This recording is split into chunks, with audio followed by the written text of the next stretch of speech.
नमस्कार दोस्तों, OCN network में आपका स्वागत है। मैं हूं ओमकार चौधरी। आज बात करेंगे साहब मिल्कीपुर के रिजल्ट की। आज बात करेंगे दिल्ली की भारतीय जनता पार्टी की जीत और अरविंद केजरीवाल की करारी शिकस्त की। आज बात करेंगे महाकुंभ पहुंचने वालों की भीड़ की, बल्कि जन सैलाब की। और आज बात करेंगे अयोध्या की भी और मथुरा की भी। सीधे जुड़ लेते हैं। लखनऊ से मेरे साथ जुड़ रहे हैं वरिष्ठ पत्रकार वीरेंद्र नाथ भट्ट साहब, और चर्चा को आगे बढ़ाते हैं। नमस्कार। वीरेंद्र जी, बहुत स्वागत है आपका। नमस्कार वीरेंद्र जी। सबसे पहले तो आप मिल्कीपुर में इतनी बड़ी जीत की वजहें बताइए और इसके क्या इम्पैक्ट होने वाले हैं, जरा इस पर भी रोशनी डालिए। अखिलेश यादव शुरू शुरू में मतदान के बाद क्यों कह रहे थे कि चुनाव आयोग मर गया, और उससे भी पहले ये अवधेश प्रसाद दहाड़े मार मार करके क्यों रो रहे थे?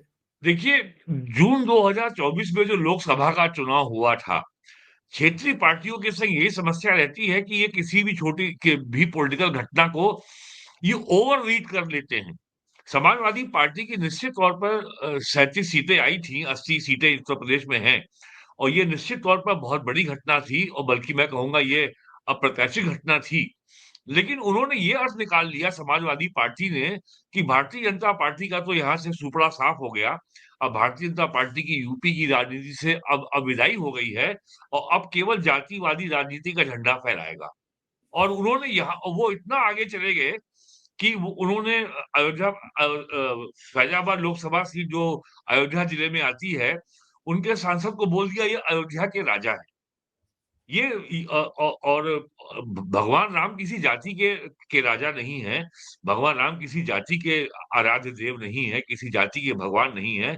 भगवान देश सनातन राष्ट्र और पूरे अ, दक्षिण पूर्व एशिया में उनकी पूजा की जाती है और विश्व में जाने जाते हैं और लोग उनको एक एक देव के रूप में उनकी पूजा करते हैं। तो समाजवादी पार्टी को लगा कि अब तो पीडीए आ गया है और उन्होंने जाति के नाम पर जहर की खेती करना शुरू कर दिया। प्रधानमंत्री ने अभी हाल के अपने एक भाषण में ये इंडिया अलायंस को आगाह भी किया था, चेताया भी था। उन्होंने कहा था कि हम जहर की खेती नहीं करते हैं। लेकिन ये बात इनके कानों पे नहीं इनके समझ में नहीं आई और अब की बार जो मैंने देखा मिल्कीपुर में, लोगों में अब की बार एक अपराध बोध था। एक पश्चाताप का भाव था कि अयोध्या के चुनाव में भारतीय जनता पार्टी को हरा करके हमने बहुत गलत संदेश दिया। अयोध्या से कुछ ही किलोमीटर की दूरी पर है मिल्कीपुर और और अब उसका लाभ उन तक भी पहुँच रहा है। आज ही अयोध्या में कम से कम 5 लाख तीर्थयात्री इस समय हैं। और अयोध्या में अब तक जो है 22 जनवरी 2024 को मंदिर की प्राण प्रतिष्ठा के बाद से लेके अब तक करीब 11 करोड़ से ऊपर तीर्थयात्री आ चुके हैं और अयोध्या की स्थानीय अर्थव्यवस्था में लोगों को रोजगार देने में इतना जबरदस्त परिवर्तन लोगों ने 1000 साल में कभी नहीं देखा था। और ये सरकार ने केवल और इसके लिए कोई सरकार की योजना नहीं चली है। केवल वहां मंदिर बना है और शहर में सुविधाओं का विस्तार हुआ है। उनका इम्प्रूवमेंट हुआ है, सड़कें चौड़ी हुई हैं, 24 घंटे बिजली आ रही है, रेलवे स्टेशन बहुत की सुविधाएं बहुत बेहतर हो गई है पहले से, नया एयरपोर्ट बन गया है और वहां पे यात्रा करना और वहां ठहरना, वहां भोजन करना, वहां चलना पहले से बहुत सुगम हो गया है, शहर बहुत साफ हो गया है। तो अब ये लोग देख रहे हैं कि वहाँ क्या परिवर्तन आया है और मिल्कीपुर में समाजवादी पार्टी के लिए जो सबसे ज़्यादा जो जो बात है उनके लिए उनको जो उनको परेशान करेगी कि वहाँ पे लोगों ने जाति, धर्म के भेद के उससे ऊपर उठ कर के वोट दिया है। वहाँ पे कोई भेद नहीं था कि ये कोई यादव है या ये दलित है या ये ब्राह्मण है या ये ठाकुर है या कुर्मी है। यादवों के एक बड़े वर्ग ने समाजवादी पार्टी को वोट नहीं दिया। और लोगों में लगातार मंदिर के खिलाफ जो जो बयानबाज़ी समाजवादी पार्टी ने की थी, उससे लोगों में बहुत नाराज़गी थी। आपको याद होगा उन्होंने कुंभ के खिलाफ कितने जो है समाजवादी पार्टी के लोगों ने और स्वयं अखिलेश यादव ने कैसे बयान दिए। हालाँकि वो कुंभ स्नान करने गए। तो ये समाजवादी पार्टी को ये अंदाज़ा ही नहीं था कि भारत में लोगों की के सोच में लोगों की में जो जो पुरानी स्मृतियाँ जो उजागर हो रही हैं और जो समाज में बदलाव आ रहा है, वो अब जाति घृणा को अब स्वीकार नहीं कर रहा है। ये बात हरियाणा में सामने आई, ये बात महाराष्ट्र में सामने आई और ये बात 8 फरवरी को दिल्ली में सामने आई। लेकिन ये बात केवल अखिलेश यादव और राहुल गांधी को दिखाई नहीं पड़ रही है, उनको समझ में नहीं आ रही है। तो जो मिल्कीपुर में हुआ है, वो 2027 में पूरे उत्तर प्रदेश में होने वाला है। भट्ट साहब, जरा एक ट्वीट देख लेते हैं अखिलेश यादव का, आज का ही है। ये हुँ। देखिए, इन्होंने लिखा है, जाम में फंसे लोग अपने वाहनों में कैद, घंटों से कैद हैं और दैनंदिनी जरूरतों के लिए महिलाओं तक के लिए कोई स्थान नहीं है। जो लोग रास्तों में बेसुध हो रहे हैं उनकी देखभाल का कोई इंतजाम नहीं है। श्रद्धालुओं के मोबाइल फोन की बैटरी खत्म हो गई है। मतलब इन्होंने फिर से वही सब काम करना शुरू कर दिया है जो ये डे वन से महाकुंभ को लेकर के अपडेट के नाम पर, पीडीए समाचार के नाम पर लगातार कर रहे थे। और जो एक छोटी सी घटना हुई थी, उसके बाद भी इन्होंने पूरा रायता फैलाने की कोशिश की। क्या ये जो नेगेटिविटी है, ये जो महाकुंभ को लेकर के एक ग्रंथि है इनके दिमाग में, अभी जितनी भीड़ हमें चारों तरफ से आती हुई दिखाई दे रही है, जगह-जगह जाम की स्थिति दिखाई दे रही है और मिल्कीपुर में इतनी बड़ी हार हो चुकी है अखिलेश यादव की, समाजवादी पार्टी की, फिर भी कोई सीख, कोई सबक लेने को तैयार हैं कि नहीं हैं? कल इन्होंने ट्वीट किया था रविवार को कि हाईवेज पे टोल प्लाजा को फ्री कर दिया जाए ताकि ट्रैफिक मूवमेंट फास्ट हो सके। अच्छा सुझाव था, इसमें कोई आपत्ति नहीं की जा सकती। आज वो फिर जो है वो कह रहे हैं कि ये हो रहा है। अब आप ये बताइए कि अब तक कुंभ की इतनी आलोचना कर रहे थे और और प्रयागराज की ओर 7 हाईवे आते हैं, सभी में जाम की स्थिति है। प्रयागराज से कटनी की दूरी 250 किलोमीटर है। और कटनी शहर में कल ट्रैफिक पुलिस लोगों से हाथ जोड़ रही थी कि आप कृपा करके प्रयागराज ना जाएँ। प्रयागराज से काशी सड़क पूरी जाम है। प्रयागराज से विंध्यवासिनी जो मिर्ज़ापुर जिले में आती है, वहाँ पे ज़बरदस्त भीड़ है और मिर्ज़ापुर जिले में तो वहाँ की डिस्ट्रिक्ट मजिस्ट्रेट स्वयं लाठी लेकर के खड़े होकर के चौराहे पे ट्रैफिक का संचालन कर रही हैं। लखनऊ से आप चलिए तो केवल 60 किलोमीटर यहाँ से बछरावा है और वहाँ से थोड़ा आगे रायबरेली है। तो बछरावा से लेके प्रयागराज तक पूरा जाम लगा हुआ है। ये लोग अपने स्वतः स्फूर्त जो उनकी सांस्कृतिक अनुभूति है और जो उनके प्राचीन संस्कार है पीढ़ियों के संचित, उसके चलते लोग वहाँ जा रहे हैं। और एकाएक भीड़ बढ़ने की वजह और एकाएक संख्या बढ़ने की वजह ये भी है कि अब जो है ठंड बहुत कम हो गई है और दिन में ठंड तो बिल्कुल ही लगभग समाप्त हो गई है। अ, ख खासकर इस इलाके में ये लखनऊ से प्रयागराज के बीच में, इस कारण भी भीड़ बढ़ रही है और आपको मालूम है कि परसों 12 तारीख को माघ पूर्णिमा का बहुत महत्वपूर्ण स्नान है, उसके बाद अंतिम स्नान 26 फरवरी को है महाशिवरात्रि का। तो भारत में जो मूलभूत सांस्कृतिक परिवर्तन आया है और जो जो संस्कृति का और मैं तो कहूँगा कि भारत की जो सिविलाइजेशनल मेमोरी है, भारतीय सभ्यता की जो अपनी पुरानी स्मृति है, जो पिछले 1000 साल के अरबों, तुर्कों, ईरानी, अफ़गानी आक्रमणों ने जिस तरीके से उसको रौंदा है, करोड़ों लोगों की हत्या की है और हर संभव किस्म का अत्याचार किया है।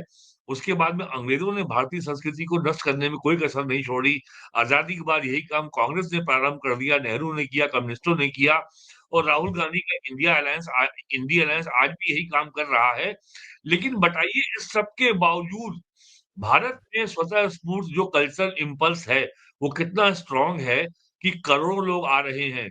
और कांग्रेस के अध्यक्ष खड़गे साहब कह रहे हैं कि क्या गंगा नहाने से आपको आपको नौकरी मिल जाएगी? और उन्हीं के राज्य के कर्नाटक के deputy chief minister DK Shiv Kumar ने कल कुंभ में स्नान किया। आज राष्ट्रपति जी ने किया, इसके पहले उपराष्ट्रपति आ चुके हैं, उसके पहले 5 फरवरी को प्राइम मिनिस्टर आ चुके हैं और मुख्यमंत्री जी तो लगभग हर दूसरे दिन वहाँ जाते हैं। तो ये लोग जो लोग धर्म को समझते हैं रिलिजन, जिन लोगों का रिलिजन किताब से चलता है, जिन लोगों का खुदा आसमान में बैठा है, तो सनातन धर्म किसी खुदा, किसी किताब से चलने वाला नहीं है।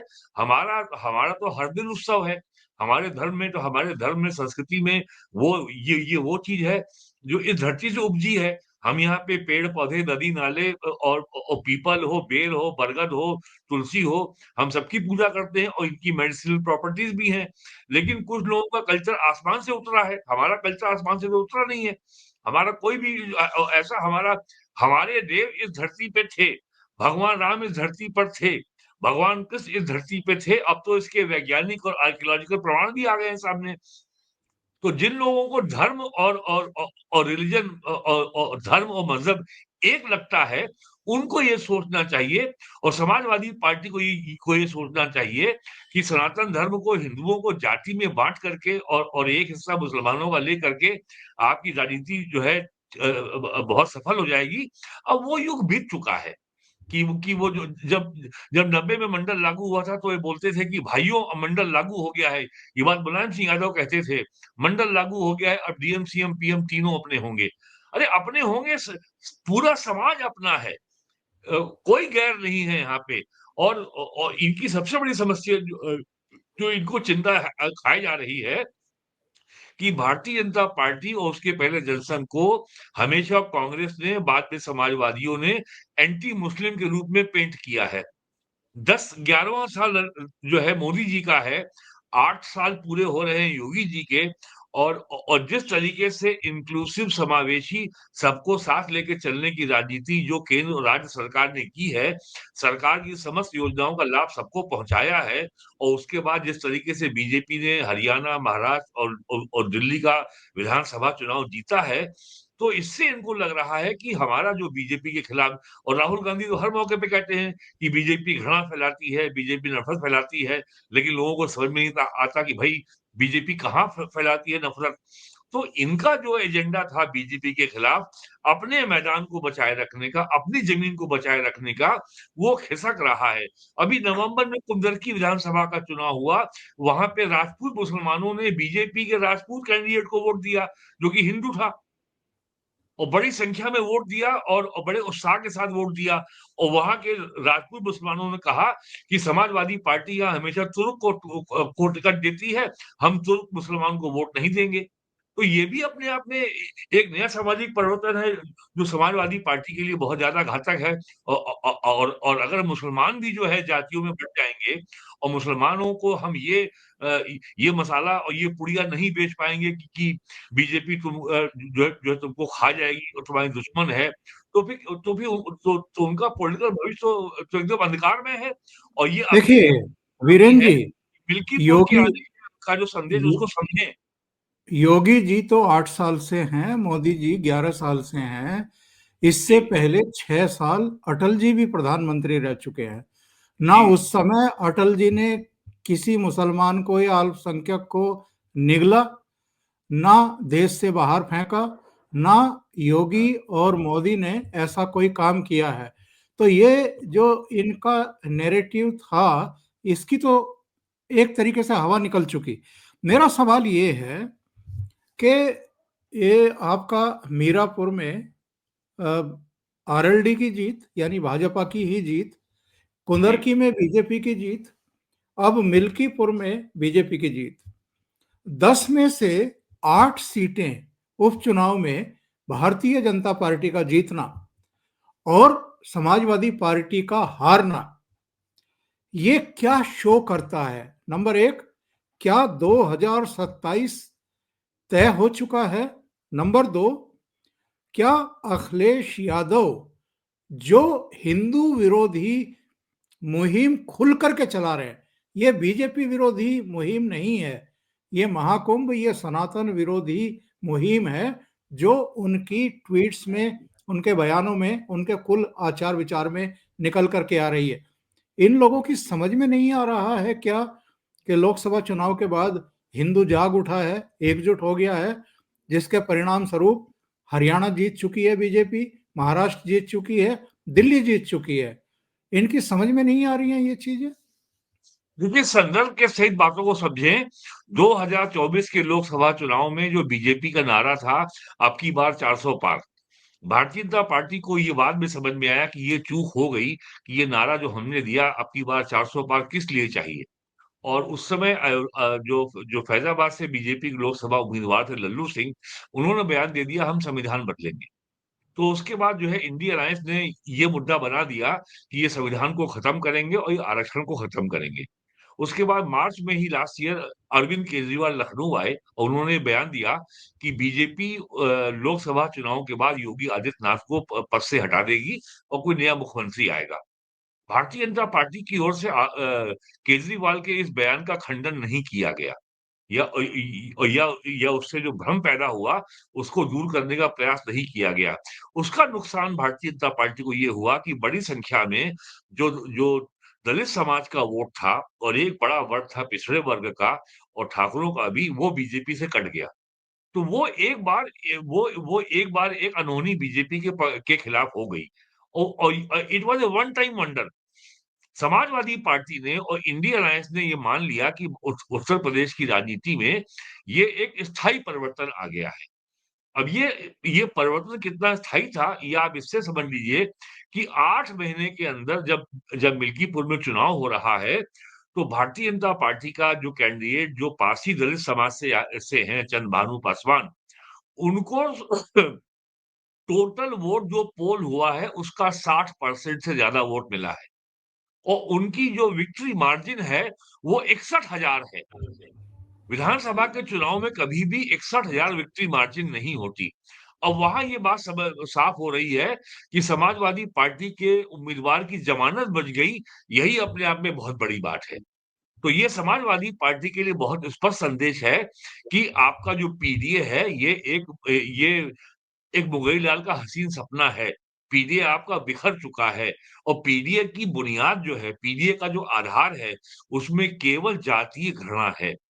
और समाजवादी पार्टी को लगता है कि लगातार सनातन धर्म के जो मानक हैं, जो प्रतीक हैं, जो आराध्य देव हैं और जो हिंदुओं की जो आस्था है, उसको लगातार टारगेट करके, अपमानित करके वो वो मुस्लिम वोटरों को खुश कर लेंगे। ये भी बात बहुत घातक इसलिए है कि मुसलमान कभी आपसे ये नहीं कहता कि आप अयोध्या में राम मंदिर ना जाइए। मुसलमानों ने आपसे नहीं कहा था कि आप जाके कुंभ में स्नान कराइए। मुसलमान आपके कभी भी धार्मिक मामलों में दखल नहीं देता। और ऐसा करके अखिलेश यादव इनडायरेक्टली या परोक्ष रूप से मुसलमानों को भी बदनाम कर रहे हैं, कलंकित कर रहे हैं कि हम जो है कि और ये संदेश दे रहे हैं कि सनातन विरोधी कार्यों से मुसलमान खुश होता है। ये अपने आप में बहुत ही नेगेटिव और बहुत ही एक डेंजरस सोच है। तो अब ये मिल्कीपुर से संदेश बहुत साफ है कि समाज अब जाति आधार पर जाति घृणा को लेकर के जीने को तैयार नहीं है।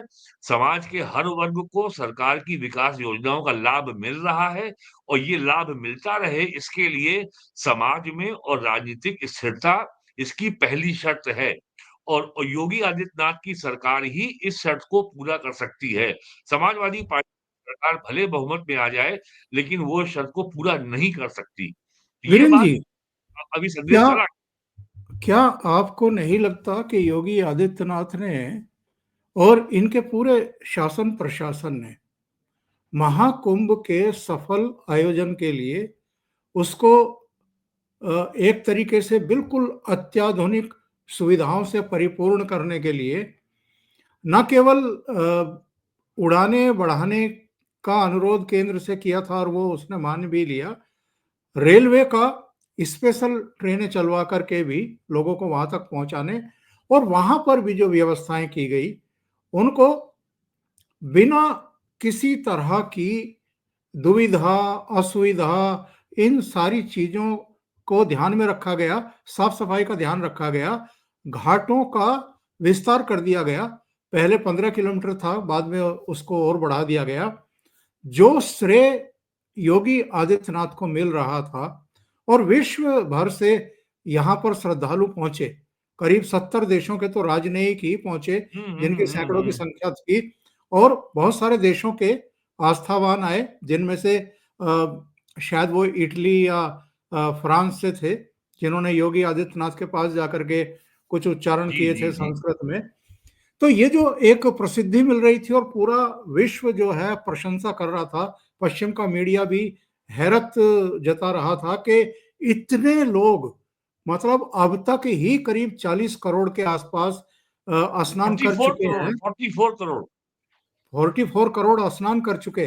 तो ये योगी से श्रेय छीनने का एक कुत्सित प्रयास था अखिलेश यादव का। लगातार नेगेटिव, कुछ भी अप्रिय घट रहा है उसको ग्लोरीफाई करो, उसको फैलाओ, देखिए, देश में भी, राजनीति दुनिया में में भी। अब जो है अखिलेश जी बहुत वो अब योगी जी बहुत आगे जा चुके हैं और वो केवल नाम के योगी नहीं है, वो वास्तव में कर्म योगी हैं और जितना काम उन्होंने कर दिया उत्तर प्रदेश में, आम आदमी को अगर इसको इतिहास के संदर्भ में देखेगा तभी समझ पाएगा कि जितना संगठित अपराध के खिलाफ जो काम यूपी में हुआ है, वो देश के किसी राज्य में कभी नहीं हुआ। और जहाँ तक कुंभ मेले की बात है, आज तक यूरोप ये समझता था कि भारत एक सपेरों का देश है। आज कुंभ मेले के माध्यम से और उसके पहले भी मोदी जी के प्रयासों से और उनकी विदेशी में यात्राओं से लोग अब जानने लगे हैं, भारत क्या है? और ये इंटरनेट और डिजिटल मीडिया, ये सोशल मीडिया ने तो कुंभ मेले का कुंभ मेले को लेके चमत्कार कर दिया है। पूरी दुनिया आज हतप्रभ है कि भारत में 2 करोड़, 1.5 करोड़ लोग एक दिन में एक शहर में इकट्ठा हो जाते हैं। वो देखते हैं, अरे 20 मिलियन माने 2 करोड़ और इतने लोग, करोड़ लोग आ रहे हैं। सरकार से कोई मतलब नहीं है और लोग अपनी-अपनी व्यवस्थाओं से आ रहे हैं, सड़क मार्ग से आ रहे हैं, कार से आ रहे हैं, स्कूटर से, मोटरसाइकिल से आ रहे हैं, ट्रेन से आ रहे हैं, बस से आ रहे हैं, बाय एयर आ रहे हैं और सरकार का काम केवल ये है कि मेला क्षेत्र में ट्रैफिक का संचालन हो, लोगों को ठहरने की लोगों को अ अ नहाने में स्नान के जगह पे कोई असुविधा ना हो। पूरे मेला क्षेत्र में सफाई रहे, टॉयलेट ठीक-ठाक काम करें, टॉयलेट साफ रहें, पीने के पानी की व्यवस्था हो, भंडारे चल रहे हैं, सबके भोजन की व्यवस्था है, किसी को भटकने की ज़रूरत नहीं है। जहाँ तक एक दुर्घटना हो गई, निश्चित तौर पे कोई भी दुर्घटना बहुत दुखद है और किसी भी व्यक्ति की असमय और अप्राकृतिक मृत्यु बहुत दुखद विषय है। लेकिन इतने बड़े इतने बड़े आयोजन में अगर अगर एक दुर्घटना अगर हो भी गई है, तो उसको टेम्पलेट नहीं माना जा सकता, वो दुर्घटना ही है। मैं आपसे पूछता हूँ कि वाशिंगटन के रोनाल्ड रेगन एयरपोर्ट पे एक मिलिट्री हेलीकॉप्टर से सिविलियन एयरक्राफ्ट की टक्कर हो गई, 64 लोग मर गए और वो प्लेन जाकर गिर गया नदी में, तो क्या जो अमेरिका टेक्नोलॉजिकल सुपर पावर दुनिया का है, वहाँ भी तो ये दुर्घटना हुई ना? तो दुर्घटना दुखद है और लेकिन अखिलेश यादव की या समाजवादी पार्टी की नीयत जो लोग मारे गए हैं या जिन लोगों को असुविधा है, उनके प्रति संवेदना नहीं है। उनकी नीयत केवल सरकार को, योगी आदित्यनाथ जी को बदनाम करके एक राजनीतिक लाभ कमाने की नीयत है, पॉलिटिकल माइलेज ड्रॉ करना है। उनको इसको राजनीतिक बतंगड़ बनाना है ताकि सरकार की और मुख्यमंत्री की साख पे बट्टा आए। ये उनका कुल उद्देश्य है और उनको कोई लेना-देना धर्म से या तीर्थयात्रियों की असुविधा से कोई लेना-देना नहीं है। ये बात आम आदमी जानता है, खाली हम आप नहीं जानते हैं। तो अब ये वीरेन हो जी, गया है। जी। वीरेन जी दिल्ली पर आते हैं। दिल्ली का नतीजा क्या बता रहा है? अब तो बहुत सारे इनके आत्मश्लाघा वाले जो बयान हैं वो वायरल हो रहे हैं, जिसमें जगह जगह कह रहे थे कि मोदी जी, इस जन्म में तो आप हाँ। हमें नहीं हरा सकते, अगला जन्म आपको लेना पड़ेगा। तो ये सोच कर के शीश महल बना लिया था कि इस जन्म में तो ये हारेंगे नहीं। इनको क्या जनमानस का पता नहीं है? सब कुछ आदमी बर्दाश्त कर सकता है। एक टाइम को आपका भ्रष्टाचार भी बर्दाश्त कर सकता है, लेकिन पब्लिक अहंकार बर्दाश्त नहीं करती किसी पॉलिटिशियन का। क्या ये इनकी समझ में अब आएगा? देखिए, वामपंथी जिहादी जो इकोसिस्टम दिल्ली में है, वो ये कहानी बुनने में लगा है कि वो कांग्रेस लड़ गई इसलिए बीजेपी जीत गई। कांग्रेस ने आम आदमी पार्टी के वोटों को बँटवा दिया और इसलिए बीजेपी जीत गई और फिर उन्होंने 13 सीटें आइडेंटिफ़ाई की कि 13 सीटों में जो है जो बीजेपी जीती है, वो जीती है कांग्रेस की वजह से। लेकिन आप ये देखिए केजरीवाल की जीत की हार ट्रम्प के राष्ट्रपति बनने के बाद ट्रम्प की ये केजरीवाल की हार बहुत बड़े संकेत देती है। जो ग्लोबल डीप स्टेट है, जो अमेरिकन फंडेड जो इंडिया का जो वहाबी लेफ्ट इकोसिस्टम है, उसको बहुत चोट पहुँची थी ट्रम्प के राष्ट्रपति बनने से। और केजरीवाल के के चुनाव हारने के बाद अब दिल्ली में जो ये जो वामपंथी जिहादी जो आपका गठजोड़ था, जो दिल्ली में रोज़ कोई ना कोई मुद्दे पे बवाल करता था, वो चाहे किसान आंदोलन हो या वो नागरिकता कानून के ऊपर शाहीन बाग में हो रहा हो प्रदर्शन और हर मामले में जामिया मिलिया इस्लामिया यूनिवर्सिटी दिल्ली के छात्र जो है, हर आंदोलन में आगे बढ़-चढ़ के हिस्सा लेते थे और दूसरी जेएनयू थी। कभी जो है वो इंटॉलरेंस का आंदोलन था असहिष्णु हो गया है कि देश में टॉलरेंस कम हो गई है, सहिष्णुता कम हो गई है, अवार्ड वापसी का अभियान शुरू हो गया। कभी वो हो गया कि नॉट मी अलोन कभी मुसलमान डरे हुए हैं। कोई ना कोई आप पिछले 10 साल में देखिए इन्होंने हर बार इन्होंने अराजकता फैलाने का कोई ना कोई बहाना ये लगातार ढूँढते रहे हैं। केजरीवाल के जाने के बाद अब दिल्ली में अब जो है और जिस तरीके से US agency for international development यानी यूएसएड का पैसा भारत में एनजीओज़ को बढ़ता था, अंग्रेज़ी अखबार के भी कई अंग्रेज़ी अखबार भी उसके बड़े लाभार्थी रहे हैं, जैसे कि वो ओसीसीआरपी है, organised crime and corruption reporting project के नाम पर कई अंग्रेजी अखबारों ने कई वेबसाइट है, वायर है, क्विंट है, सबने इसका बहुत लाभ उठाया है।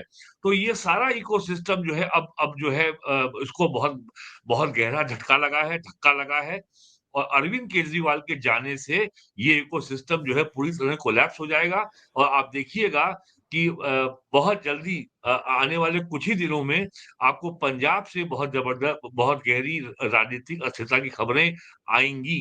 तो केजरीवाल का जाना भारत की राजनीति के लिए, भारत देश के लिए, समाज के लिए बहुत ही शुभ संकेत है कि ये जो ग्लोबल डीप स्टेट और जॉर्ज सोरोस का और यूएस एड का जो फंडेड जो इस देश में माफिया है, वो कमज़ोर हो रहा है और नरेंद्र मोदी सरकार अब पहले से ज़्यादा कॉन्फिडेंट होकर के काम कर सकेगी। आपको याद होगा जून 2024 के बाद राहुल गांधी लगातार बोलते थे कि नरेंद्र मोदी कमज़ोर हो गए हैं, उनका आत्मविश्वास टूट गया है और ये सरकार अस्थिर नहीं है।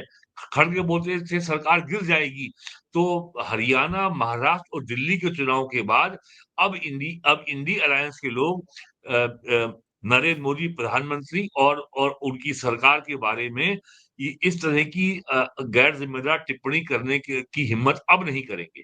वीरेन जी, 2 बातें और पूछूँगा आपसे। एक तो अरविंद केजरीवाल का करारी शिकस्त के बाद वीडियो आया। तो वीडियो में डॉक्टर अंबेडकर की जो चित्र थी वो भी गायब और सरदार भगत सिंह हुँ, की भी गायब। लेकिन मैं उसको उस पर सवाल नहीं पूछ रहा। इनका जो बयान था उसमें इन्होंने कहा कि हम नतीजों को स्वीकार करते हैं, विनम्रता से स्वीकार करते हैं और भारतीय जनता पार्टी को बधाई देते हैं, वो लोगों की अपेक्षाओं को पूरा करे। गिरफ्तारी से डर करके इस तरह का जेस्चर दिखा रहे हैं कि अब गिरफ्तारी होगी, अब कार्रवाइयाँ होगी और अ, एक उस तरह की गलती मत करो जैसी कांग्रेस करती रही है, ईवीएम के सिर पर ठीकरा मत फोड़ो, क्योंकि दिल्ली में भी 3 बार ईवीएम की वजह से ही मुख्यमंत्री बने और पंजाब में भी सरकार ईवीएम की वजह से बनी। तो ये केवल डर कर दिया गया बयान है, गिरफ्तारी से बचने की कोशिशें हैं, कहीं बैक चैनल से कुछ माफ़ी-वाफ़ी का ड्रामा भी चल रहा होगा क्या? देखिए आपको पता है कि दिल्ली के लेफ्टिनेंट गवर्नर अरविंद केजरीवाल के प्रोसिक्यूशन की सैंक्शन दे चुके हैं।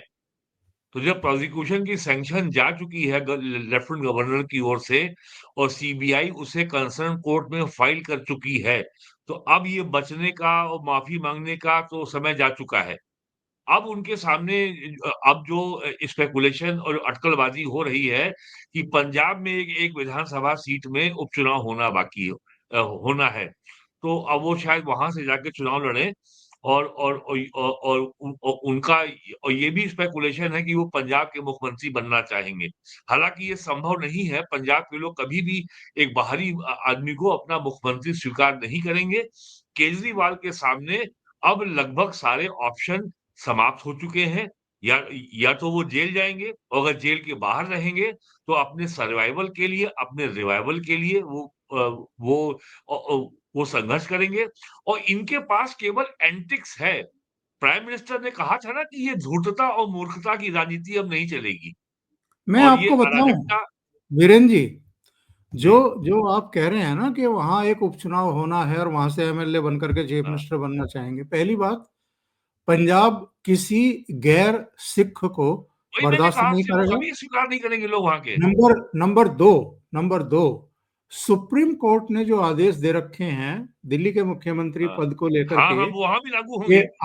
आप किसी फाइल पे सिग्नेचर नहीं कर सकते, आप मीटिंग नहीं बुला सकते, आप कैबिनेट नहीं बुला सकते, विधानसभा नहीं बुला सकते, एज चीफ मिनिस्टर आप कुछ कर नहीं सकते। वो चीजें तमिलनाडु पर भी लागू होंगी, पंजाब पर भी लागू होंगी, किसी हाँ, भी हाँ, राज्य हाँ, में हाँ, जाकर के अगर ये बनने की कोशिश करेंगे उस पर भी लागू होगी। हाँ, दूसरी बात ये है कि एक ऑप्शन है इनके पास कि ये पंजाब से जो इनके राज्यसभा के मेंबर हैं उनमें से किसी की सीट खाली करवाए और फिर वहां से राज्यसभा में जाए, ताकि अपना एक आवास बचा रहे और ये वहां पर भी जाकर के अपनी अपना एजेंडा, अपना रायता फैलाएं राज्यसभा में। केवल वो ऑप्शन बचा है। नहीं तो वो ऑप्शन जिसकी आप चर्चा कर रहे हैं तिहाड़ की, वो तो परमानेंट अब होगा, वो क्योंकि केवल देखिए जो को तिहाड़ जाना है वो कोई ताकत अब रोक नहीं सकती। क्योंकि केवल शराब घोटाला नहीं वीरेन जी, हाँ, 8 मामलों की जांच अलग अलग एजेंसियां कर रही हैं। आल 8 अलग अलग मामले। और प्रधानमंत्री का भाषण आपने सुना होगा, उन्होंने कहा पहली विधानसभा के सेशन में जितनी सीएजी की रिपोर्ट इन्होंने दबा के हाँ, रखी हुई है ये घोटाला हो गई है, यस यू वो आर राइट। सारी की सारी पेश कर दी जाएंगी, और हाँ, जिन्होंने लूटा है उनका, पब्लिक का सारा लूटा हुआ हम वापस लेंगे। यानी हुँ। इनकी मुसीबतें, इनके बुरे दिन शुरू हो चुके हैं। अब इनको राहत नहीं मिलने वाली है, कोर्ट का मामला तो अब ये अब इनका पीछा नहीं छोड़ेगा, ये एकदम तय है और खाली अरविंद केजरीवाल ही नहीं, सिसोदिया भी तो हैं और भी कई नेता हैं और उसके अलावा अभी तो तमाम ऐसे घोटाले हैं जैसे दिल्ली जल बोर्ड में 7,000 करोड़ से अधिक का घाटा हो गया है। बिजली इन्होंने कहा था हम फ्री में देंगे, अभी तक 31 मार्च 2024 तक 13,000 करोड़ रुपए से ज़्यादा पैसा बाकी था दिल्ली की बिजली कंपनियों को जो सरकार को देना था।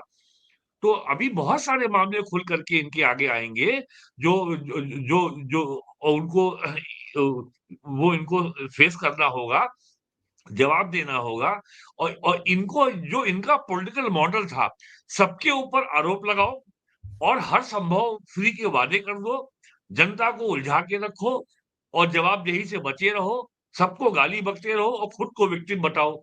ये मॉडल अब दिल्ली में ध्वस्त हो चुका है। तो अब ये मॉडल अगर एक बार ध्वस्त हो गया, तो ये दोबारा खड़ा नहीं हो सकता। आखिर में हम कांग्रेस की भी बात करेंगे। राहुल गांधी की लीडरशिप लगातार मतलब रिजेक्ट हो रही है। आप देखिए 3 लोकसभा चुनाव हार चुके हैं। जी। लोकसभा चुनाव तक 89 राज्यों में कांग्रेस पार्टी हार चुकी। किसी किसी राज्य में तो 3 3 चुनाव इनकी लीडरशिप में हार चुकी है। दो तो कई कई बार हार चुकी है, 2 राज्य, एक ही राज्य में 2 चुनाव में। अब सिरे से जम्मू कश्मीर में देखिए 90 का सदन, केवल 6 एमएलए चुन करके आए हैं, सारे मुस्लिम। हुँ, हरियाणा में तीसरा चुनाव हारे हैं। महाराष्ट्र में लोकसभा चुनाव में 48 में से 31 जीतने के बाद भी विधानसभा चुनाव हार गए हैं। झारखंड में केवल 16 सीटें आई हैं। दिल्ली में ये छठा मौका है निरंतरता में जब शून्य आया है।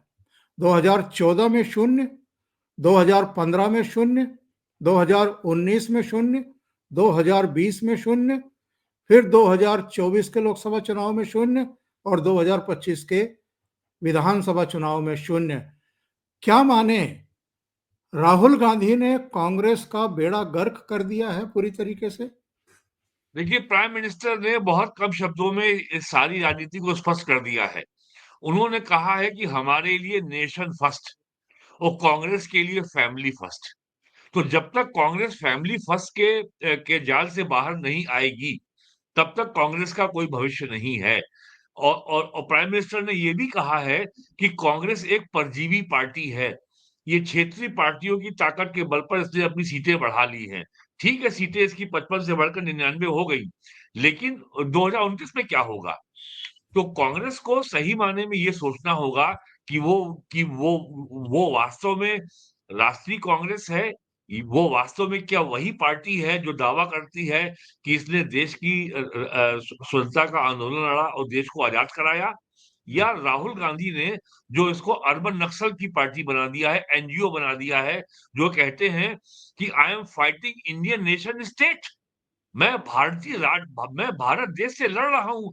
अरे भारत देश से लड़ रही है आईएसआई, भारत देश से लड़ रहा है पाकिस्तान का लश्कर-ए-तैयबा, हिजबुल मुजाहिदीन, जैश-ए-मोहम्मद, या आपके नक्सल लड़ रहे हैं छत्तीसगढ़ के। राहुल गांधी संसद में, लोकसभा में नेता विपक्ष हैं।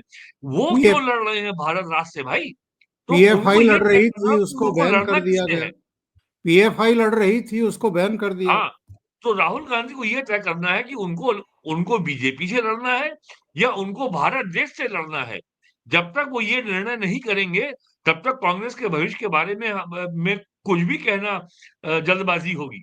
वीरेन जी, बहुत बहुत धन्यवाद ओशियन नेटवर्क के लिए समय निकालने के लिए और कई महत्वपूर्ण मुद्दों पर चर्चा करने के लिए। थैंक यू सो जी, मच। जी, नमस्कार। नमस्कार।